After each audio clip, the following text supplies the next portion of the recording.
Hi, and welcome back to the Gentle Business Revolution podcast. This is season number 2 of the show where we talk about marketing your business by disrupting the current marketing paradigm. This is episode 9, and I'm Sarah Santacroce, your host.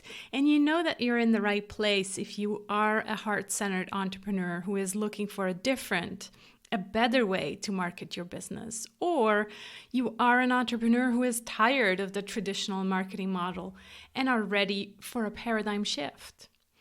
Real quick before I begin, while you listen to this episode, I'd love for you to go over to theGentleBusinessRevolution.com and download the Gentle Business Manifesto so that you can read it later. There's no opt-in, just an invite to join the Gentle Business Revolution. Today, I want to spend some time on one of the quotes and books that has led me to the creation of the Gentle Marketing Revolution program. It's Daniel H. Pink's work. The book is called A Whole New Mind, and the quote I'm talking about goes like this. We've progressed from a society of farmers to a society of factory workers to a society of knowledge workers.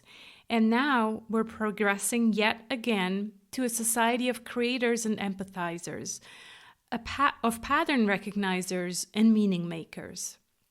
So again, this quote is by Daniel H. Pink, and it resonates with me on so many levels. For example, it addresses that we're ready for this paradigm shift. And it's funny because he wrote this book quite a few years ago. I should have checked exactly when. But yeah, it's been out for a few years.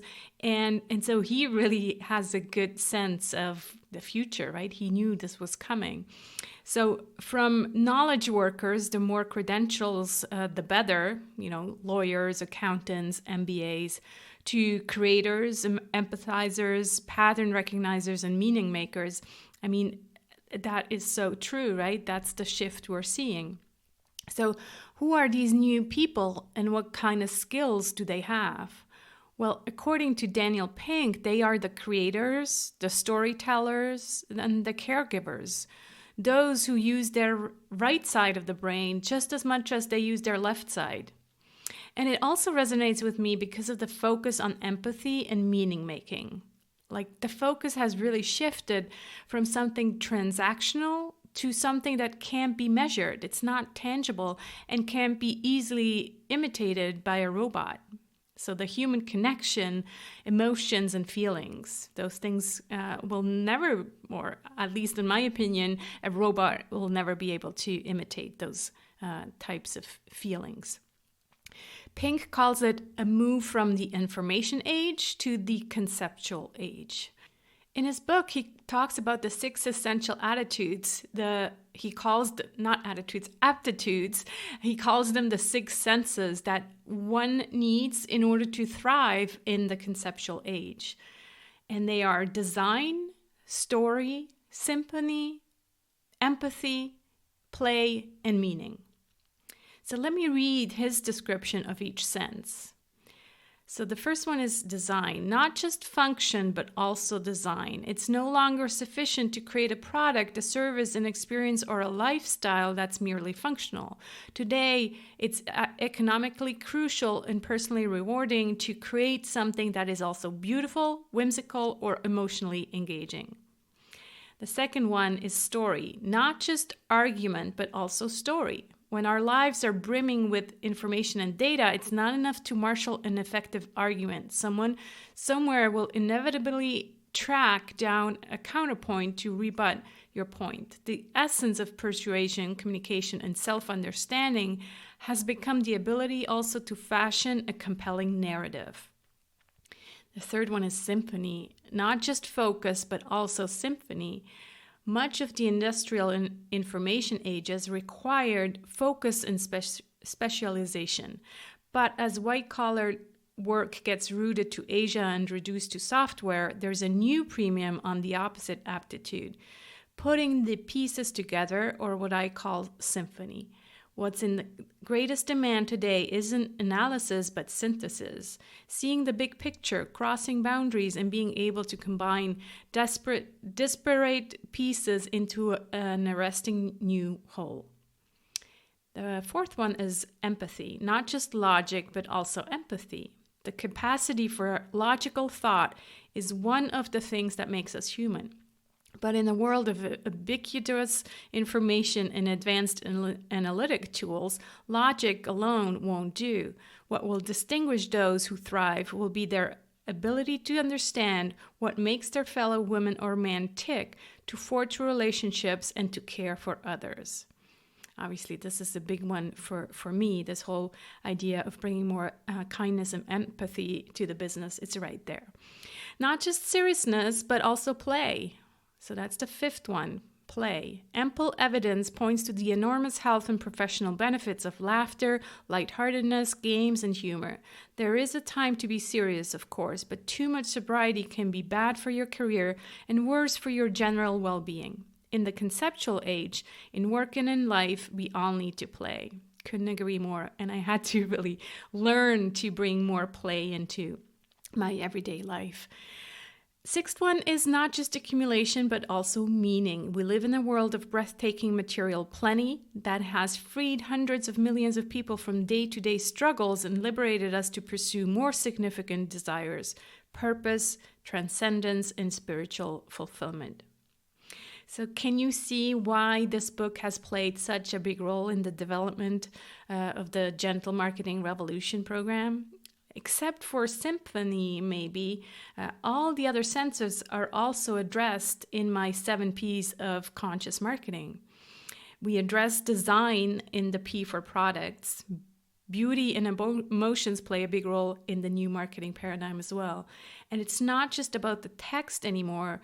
It's also about how it makes you feel. And a beautiful design makes you feel good. Story is what the new marketing paradigm is all about as well. And in order to be able to lead with stories, we need to first find out about who we are and what we stand for. And we do that in the first P that stands for passion, and in the second P that stands for personal power, where we really go into who we are and what kind of stories make who we are, right? So my big mission is definitely to bring more empathy and kindness to the business world. And instead of focusing so much on the pain, we focus on the positive outcome more. And we apply empathy and show the client that we understand his situation. Instead of putting a knife into his wounds, we inspire and aspire him to take action to change.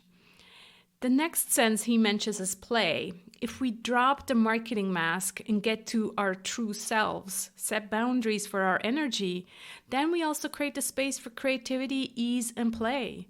This way, marketing can truly become a joyful process. And I think it's because we're doing too much that we then don't have the space for the creativity to come in. And finally, the last sense is meaning, which is equal to the first P of passion in my model. We figure out what's meaningful for us, how we create meaning for our clients. So there you have it. I wanted to really share this with you, and I highly recommend reading this book. So it's called I always forget if it's Whole New World or Whole New Mind. Whole New Mind by Daniel H. Pink. So that's the book that really also helped me create this new gentle marketing model, and all these different senses had such a big impact on me. And if this resonates, I really think you would also appreciate my 1-page marketing plan and the 7 daily emails that go with it. They'll go deeper into each P and kind of show you how these different Ps really also relate with Dan's different senses, I guess.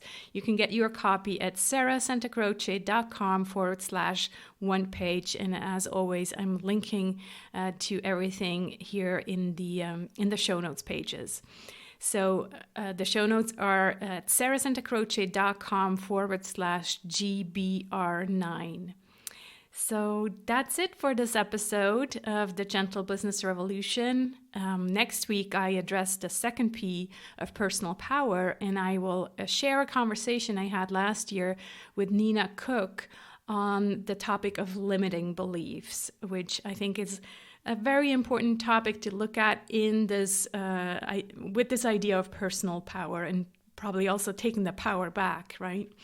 So I hope you'll join me on this journey to a kinder marketing paradigm, and please invite your friends to join us by sharing this podcast or the Gentle Business Manifesto with them. Both can be found at thegentlebusinessrevolution.com. Let's be the change we want to see in the world. I'll talk to you again next week. Thank you.